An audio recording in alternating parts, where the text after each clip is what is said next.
Welcome to A1 TV Telugu news. Krishna జిల్లా గండవరం మండలం వీరపనేనిగూడెంలో ఈ నెల 14న జరిగిన గ్యాంగ్ రేప్ వివరాలను ఎస్పీ ఆర్ గంగాధర్రావు వెల్లడించారు. ఈ కేసులో వీరపనేనిగూడెంకు చెందిన బాణావతు లక్ష్మణ జితేంద్ర కుమార్ నాయక్, పగడాల హర్షవర్ధన్ అరెస్ట్ చేయడం జరిగిందని ఎస్పీ తెలిపారు. బాలిక తల్లిదండ్రులకు పోలీసులు సమాచారం ఇవ్వడంతో ఆత్కూరు పోలీసులకు ఫిర్యాదు చేయడంతో సీసీ కెమెరాల ఆధారంగా దర్యాప్తు ముమ్మరం చేసి బాలికను అపహరించిన వారిని గుర్తించారు. కొందరిని అదుపులోకి తీసుకున్నారు. మిగిలిన వారు పరారీలో ఉండగా వారి కోసం గాలిస్తున్నామని తెలిపారు. అంతేకాకుండా సిటీలో ఉన్నటువంటి అన్ని పోలీస్ స్టేషన్స్ లో ఈ పాపకు సంబంధించిన వివరాలని అతికించడం జరిగింది. సో ఇలాగ ఈ నేపథ్యం ఇలాగ కంటిన్యూ అవుతూ ఉంటుందిగా సో ఈ యొక్క ఇంటెన్సిఫై చేశాము. ఈ యొక్క గాలింపు బృందాల దర్యాప్తుని నేను ప్రత్యక్షంగా మానిటరింగ్ చేయడం జరిగింది. ఎప్పటికప్పుడు ఏం జరిగింది, ఎక్కడెక్కడ వెతికారు, ఏ బృందం ఎక్కడెక్కడ పనిచేసింది అనేది కూడా నేను వివరాలు తెలుసుకోవడం జరిగింది. అంతేకాకుండా కేవలం వీరపనేనిగూడెమే కాకుండా చుట్టుపక్కల ఉన్నటువంటి అన్ని గ్రామాల్లో కూడా వెతకడం జరిగింది. ఒకవేళ వాళ్ళ ఇంటికి వెళ్ళిందనే ఉద్దేశంతో జీకొండూరు మండలం కూడా అక్కడ ఉన్నా కూడా వెతికాం. అంతేకాకుండా ఆమె వాళ్ళకి బంధువులు కానీ స్నేహితులు కానీ ఇంటికి వెళ్ళేటువంటి అవకాశం ఉందేమో అనేటువంటి ఆలోచనతో వాటి అన్ని ప్లేసులు కూడా వెతికాము. అన్ని చోట్ల ఎక్కడ కూడా మనకి తారసపడలేదు.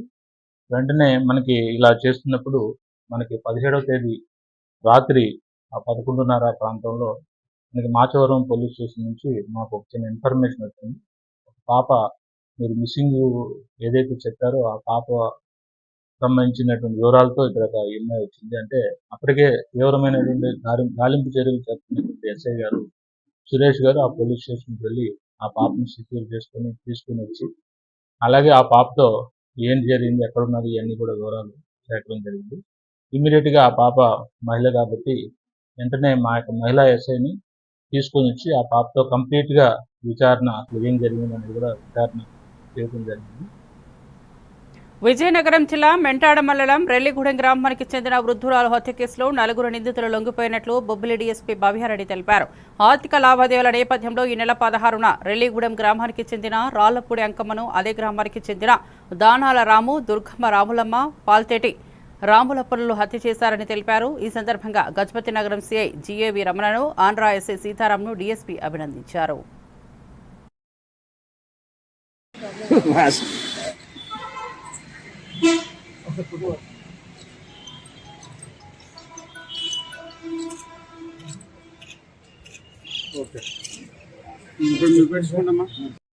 నమస్కారం.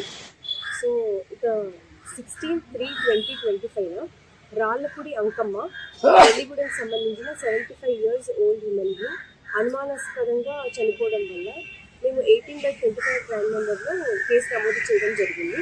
తర్వాత పిఎం కండక్ట్ చేశాక సో డాక్టర్ ఒపీనియన్లో ఏమొచ్చిందంటే ఇది గొంతు పిసికి చంపినట్టు బోన్ అనేది ఫ్రాక్చర్ అయింది అని చెప్పారు.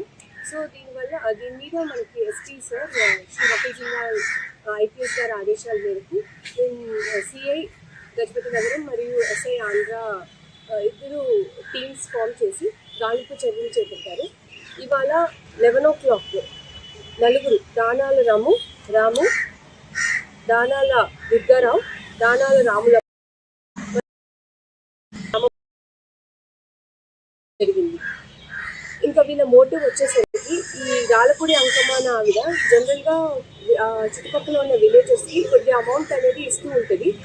ఈ దానాల రాములమ్మ అడిగింది వల్ల కక్షపూర్వకంగా ప్లాన్ చేసి ఈ నలుగురు. సో వీళ్ళ దగ్గర మనము రికవరీ అనేది ఒక 1/4 తులా ముక్కుపుడుగా రికవర్ చేసాము. అలానే 740 రూపాయల క్యాష్ కూడా రికవర్ చేసాము.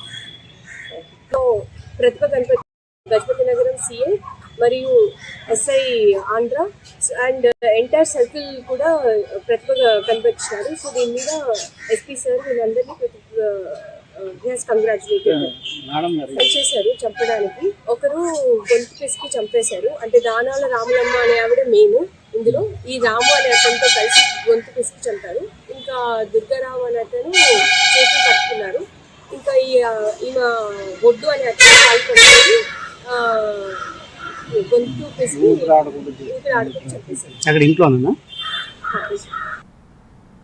విజయనగరం గవర్నమెంట్ డిగ్రీ కాలేజ్కు సొంత భవనం ఏర్పాటు చేయాలని ఎస్ఎఫ్ఐ నాయకులు డిమాండ్ చేశారు. 400 విద్యార్థులు ఉన్న కళాశాలలో సొంత భవనం కూడా కేటాయించకపోవడం అనేది ప్రభుత్వం విద్యార్థులు పక్షాన మొండి వైఖరి చూపడమేనని వారు అన్నారు. కాలేజీకి సొంత బిల్డింగ్ ఏర్పాటు చేయాలని, లేని ఎడల విద్యార్థులను ప్రజలను ఐక్యం చేసి పెద్ద ఎత్తున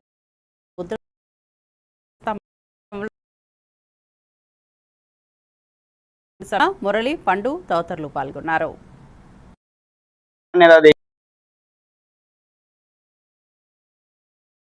సొంత భవనం లేకపోతే సిక్స్ చేయొచ్చు. అదే కాకుండా 2019లో కాలేజ్ శంకుస్థాపన చేశారు. మళ్ళీ అతనే అధికారంలోకి వచ్చారు. కానీ ఇంతవరకు హాఫ్ డే కాలేజ్ రన్నింగ్ అవుతుంది. ఇదే విషయం మీద కలెక్టర్ గారికి వినతి పత్రం అందిస్తే మాకు సెలవులు లేవు కదా, మీకు సెలవులు వచ్చాయి కదా, ఎంజాయ్ చేయండి, హాఫ్ డే కాలేజ్ ఏమైంది అనే విధానంలో ఈ జిల్లా కలెక్టర్ గారు మాట్లాడడం జరిగింది. అదే కాకుండా నిలిపిస్తున్నాం, అనేక రూపాల్లో తెలియజేస్తున్నాం. ఇప్పటికైనా 6 సంవత్సరాలు దాటుతుంది, సొంత భవనం లేదు. ఈ భవనం నిర్మాణం చేయాలి. నిర్మాణం కోసం అడిగితే వేణుగోపాల స్వామి టెంపుల్ వైపు ఉన్న స్థలం ఉంది, అక్కడికి వెళ్ళాలి అంటున్నారు. అంత దూరం విద్యార్థులు వెళ్ళలేని పరిస్థితి. కాబట్టి ఆర్ఎండ్బి గెస్ట్ హౌస్ గవర్నమెంట్ స్థలం అది ఖాళీగా ఉంది, దాన్ని కూల్చివేసి అక్కడ సొంత భవనం నిర్మాణం చేయాలి. నిర్మాణం అయ్యే వరకు కోటలోన మాన్సర్ ట్రస్ట్ వాళ్ళని అడిగి ఫుల్ డే క్లాసులు రన్నింగ్ చేస్తే విద్యార్థులకు ఉన్నత విద్య అందుతుంది. కాబట్టి గవర్నమెంట్ డిగ్రీ కాలేజీలో చదువుకున్న విద్యార్థులు పేద విద్యార్థులు వాళ్ళ విద్యకు దూరమయ్యే విధానంలో ఉంటున్నారు. ఎన్నికల ఛానల్లో మంత్రులు మాట్లాడారు, విద్యార్థుల పక్షాన మేము ఉంటాము, ఏమన్నా మాకు చెప్పండి అని. ఎంత చెప్తున్నా 9 నెలలు అవుతున్నాయి, ఇంతవరకు మంత్రి నారా లోకేష్, పవన్ కళ్యాణ్ పట్టించుకోలేని పరిస్థితి. ఈ సమస్యను పట్టించకపోతే విద్యార్థులందరినీ ఐక్యం చేసి ప్రజలను ఉమ్మడి చేసి. అన్నమయ్య జిల్లా కురబలకోట మండలంలోని ముదివేడు సమీపంలో 2 ద్విచక్ర వాహనాలు ఎదురెదురుగా ఢీకొన్నాయి. ఈ ప్రమాదంలో ముదివేడుకు చెందిన చికెన్ సెంటర్ నిర్వాహకుడు హుస్సేన్ సాబ్ కొడుకు మౌలాలి తీవ్రంగా గాయపడి అపస్మారక స్థితికి చేరుకున్నాడు. బాధితుల్ని స్థానికులు వెంటనే మదనపల్లి ప్రభుత్వ ఆసుపత్రికి తరలించగా ప్రథమ చికిత్స అనంతరం పరిస్థితి విషమించడంతో రుయాకు వెళ్లాలని డాక్టర్లు రెఫర్ చేశారు.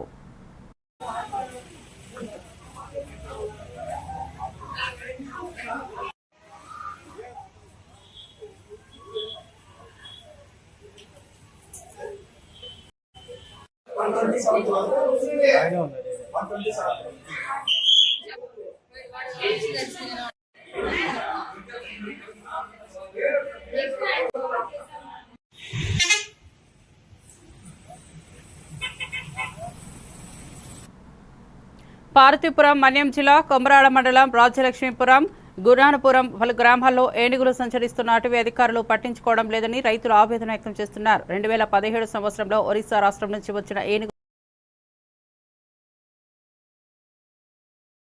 పట్టిల్లిందని సిపిఎం కొల్లి సాంబమూర్తి జాగ్రత్తలు తీసుకోకపోతే పెద్ద ఎత్తున ఆందోళన చేపడతామని సిపిఎం నాయకులు తెలిపారు. పగలల్లా నాగవల్ నదిలో నీటిలో ఉండి రాత్రిపూట వచ్చి ఈ గ్రామాల్లో తిరిగితే భయప్రాంతులయ్యే పరిస్థితి రైతులు ఉన్నారు. ఇప్పటికైనా ఈ రైతులన్నీ కూడా ఆదుకునే విధంగా ఏనుగులను అడవికి లేదా జూకి లేదా వరిసే నుండి వచ్చి వరిసే తరలించాలని చెప్పి మేము డిమాండ్ చేస్తున్నాం. ఇప్పటికే అడవి శాఖ అధికారులు వీటిపైన తప్పుడు ప్రచారం రైతులకు ఇస్తున్నారు. ఎందుకంటే కొమరాడ మండలంలో గుణానపురం, దుగ్గి, కల్లికోట, ఈ కుమ్మరగుంట పంచాయతీలు రైతులకి ఈ సిపిఎం పార్టీ వాళ్ళే ఏనుగులు తరలించమంటారు, మళ్ళీ వీళ్ళు అడ్డుకుంటారు అని చెప్పి తప్పుడు ప్రచారం చేస్తున్నారు. ఇది సరైన పద్ధతి కాదని చెప్పి అడవి శాఖ అధికారులకు మేము చెప్తున్నాం. ఎందుకంటే ఈ ఏనుగులు మీరు అడవికైనా పంపించండి, లేదా జూకైనా తరలించండి, లేదా వరిసాకైనా తరలించండి, అంతేకాని జనావాసనను తెచ్చి ఏనుగులన్నీ ఉంచుతామన్నా సరికాదు. ఎందుకంటే ఇలాగే ఏనుగులు ఉంటే ఉత్పత్తి పెద్ద ఎక్కువయ్యే పరిస్థితి ఉంది. కాబట్టి మా డిమాండ్ ఏనుగులు అడవికి లేదా జూకి లేదా వరిసే తరలించని చెప్పి చెప్తాను తప్ప అక్కడ మంచి ఇక్కడ మంచి అని చెప్పి రైతుల మధ్యన ఇలాగ తగాదులు పెట్టి నేడిపోనివి కానీ రైతులు చెప్తే ఊరుకునేది లేదు. ఈ విషయం కూడా రైతులందరూ కూడా గమనించాలని కోరుతున్నాం. మన డిమాండ్ ఒకటే, ఇక్కడ ఏనుగులు ఉండకూడదని చెప్తాను తప్ప అక్కడ ఉండకూడదు ఇక్కడ ఉండకూడదని చెప్పి ఈ అడవి శాఖ అధికారులు ఈ రోజు రైతుల్ని మభ్యపెట్టి తగులు పెట్టే పరిస్థితి ఉంది.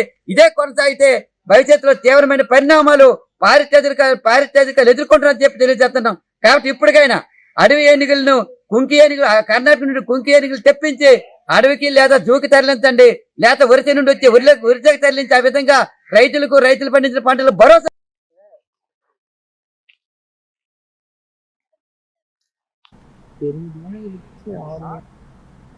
తిరుమల శ్రీవారి దర్శనం కోసం వచ్చిన భక్తుల మధ్య ఘర్షణ చోటు చేసుకుంది. చివరకు ఓ భక్తుడు ఆసుపత్రి పాలయ్యాడు. తిరుమలలోని సిఆర్ఓ కార్యాలయం వద్ద భక్తులు క్యూ లైన్లో నిల్చున్నారు. ఈ క్రమంలో తన కుమారుడిని తోసిన వ్యక్తిపై అతని తండ్రి ఆగ్రహం వ్యక్తం చేశారు. ఈ క్రమంలో ఇద్దరి మధ్య మాట పెరిగింది. దీంతో ఒకరిపై ఒకరు దాడి చేసుకున్నారు. ఘటనా స్థలానికి చేరుకుని భక్తులను అదుపులోకి తీసుకుని విచారిస్తున్నామని విజిలెన్స్ అధికారులు తెలిపారు.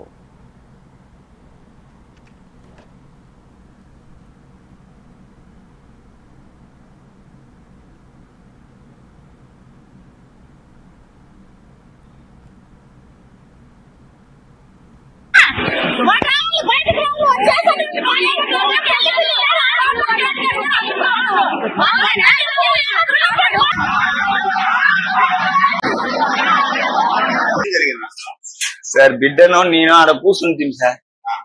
నేను సైబడి ఇచ్చి ఇట్లా ఇచ్చేసి ఆడ కూర్చుంటాం సార్.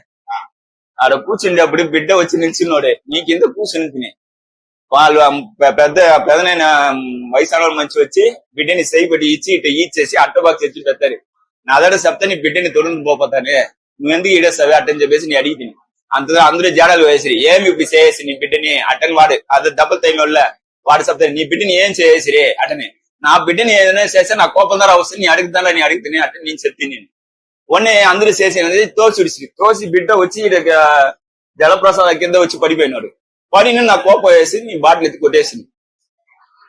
కెమెరా కావాలంటే మీరు చెక్ చేసుకుంటా సార్. అవును సార్ ఈడ ఎముకలు ఇరిగి ఉంటాయి సార్. ఇంత సార్ ఈ నొప్పి తాగడం వల్ల తప్పు మీరు డిసైడ్ చేయండి. అక్కడ ఏం జరిగిందంటే ఈయన తాలూకు పెట్టి ఆయన జరిపాడు. ఆ పెట్టే వస్తువు ఏదైతే ఉందో వస్తువు జరిపాడు. జస్ట్ ఈయనే అడిగాడు నా వస్తువు ఎందుకు జరిపోయా అని అడిగాడు. నీ వస్తువు నేను జరపలేదు చూసి మాట్లాడని అవతల ఆయన అన్నాడు. నువ్వు నేను చూసేదేంటి ఆ పోలీసులే తెలుస్తారులే అని పోలీసులు పిల్లలు మొదలెట్టాడు ఆయన. పోలీసులు మరి ఇక్కడ అందుబాటులో లేరు. ఈ పోలీసులు వచ్చి లోపు ఆ అవతల వాళ్ళు ఎవరైతే ఉన్నారో అందరూ వచ్చి మనల్ని మేనేజ్ చేయడం స్టార్ట్ చేశారు. అల్లూరు జిల్లా గంగవరం ఐసీడీఎస్ కార్యాలయంలో అంగన్వాడీ కార్యకర్తలకు నేటి నుంచి 3 రోజుల పాటు పోషణ్ బి పడాయి బి శిక్షణను జిల్లా స్థాయిలో శిక్షణ పొందిన రిసోర్స్ పర్సన్స్ ద్వారా శిక్షణ ఇవ్వడం జరుగుతోందని ఐసీడీఎస్ ప్రాజెక్టు అధికారిని సిహెచ్ లక్ష్మి తెలిపారు. ఈ సందర్భంగా ఆమె మాట్లాడుతూ ఈ శిక్షణ ద్వారా అంగన్వాడీ కేంద్రాల్లో పూర్వ ప్రాథమిక విద్య మెరుగుదలతో పాటు పౌష్టికాహార వినియోగంపై కార్యకర్తలకు 3 రోజుల శిక్షణ తరగతులు నిర్వహించడం జరుగుతుందని ఆమె తెలిపారు.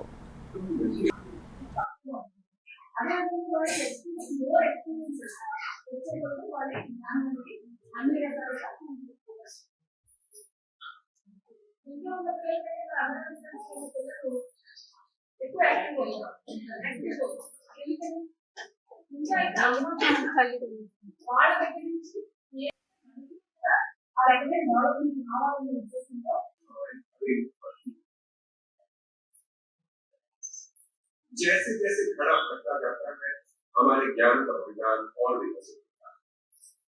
हमारे पास संसार की दिमाग के अलग अलग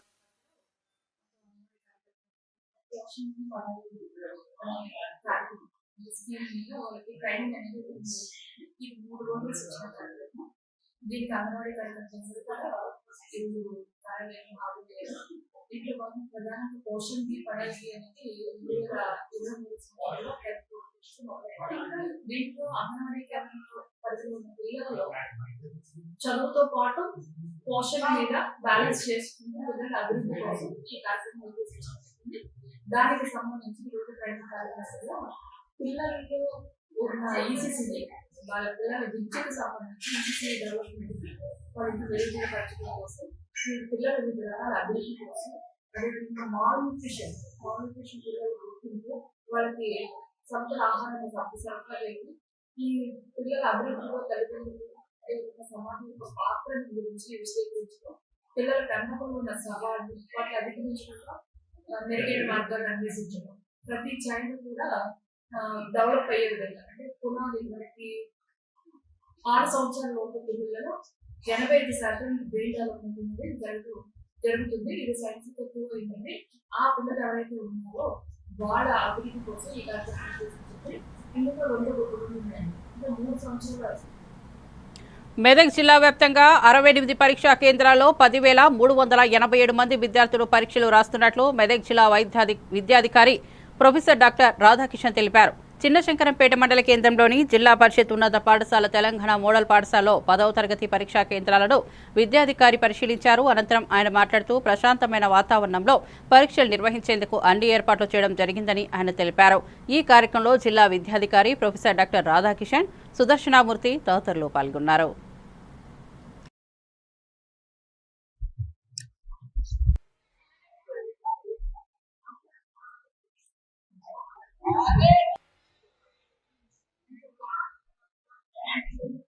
చూడండి దాన్ని కనబడాలి. వచ్చే నెల 3వ తారీఖు వరకు మన జిల్లాలో ఎస్ఎస్సి పరీక్షలు నిర్వహించబోతున్నాం. ఉదయం 9:30 68 కేంద్రాలలో ఈ పరీక్షలన్నిటి ప్రారంభం కావడం జరిగింది.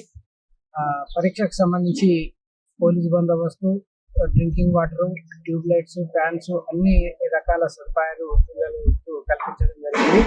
వాళ్ళు నిర్భయంగా ఎటువంటి ఒత్తిడికి లోను కాకుండా పరీక్షలు రాయాలని చెప్పి కోరుకుంటున్నాం. ప్రతి సెంటర్లో ఎక్కడ కూడా మొబైల్ ఫోన్స్ అనేవి అలౌ చేయడం లేదు. అన్ని కూడా వాళ్ళు బయటనే డిపాజిట్ చేసి రావడం జరిగింది. ప్రశాంతమైన వాతావరణంలో ఎగ్జామ్స్ నిర్వహించేలా చర్యలు తీసుకుంటున్నాం. మొత్తం 68 కేంద్రాలలో 10,387 మంది పిల్లలు మన మెదక్ జిల్లాలో పరీక్షలు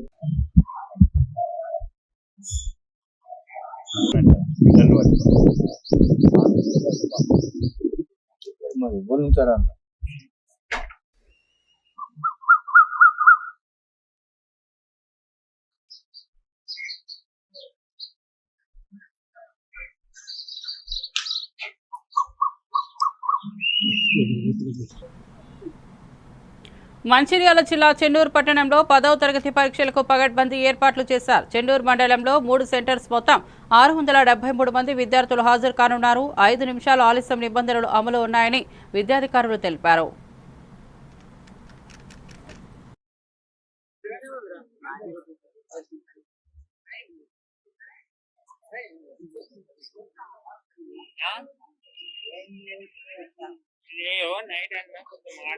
అరే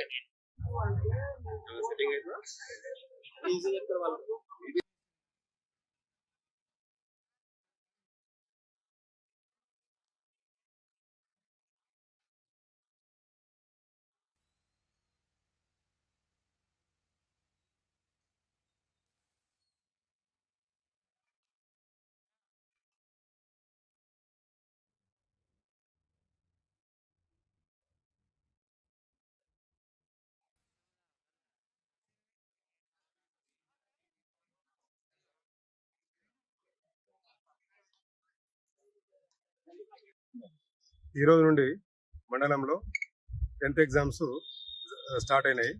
దీనికి సంబంధించినటువంటి అన్ని పోలీస్ పరంగా అన్ని బందోబస్తు ఏర్పాటు చేసుకోవడం జరిగింది. పరీక్షలకు ఎలాంటి అవాంఛనీయ సంఘటనలు జరగకుండా చుట్టుపక్కల బందోబస్తు ఏర్పాటు చేసుకోవడం జరిగింది.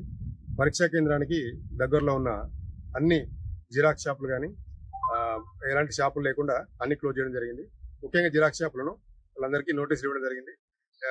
ఎట్టి పరిస్థితుల్లో కూడా ఎగ్జామ్స్ అయిపోయే వరకు కూడా వాటిని తీయకుండా మూసేయించడం జరిగింది. అన్ని ఎగ్జామ్స్ కూడా పకడ్బందీగా జరిగేటట్టుగా బందోబస్తు ఏర్పాటు చేశారు.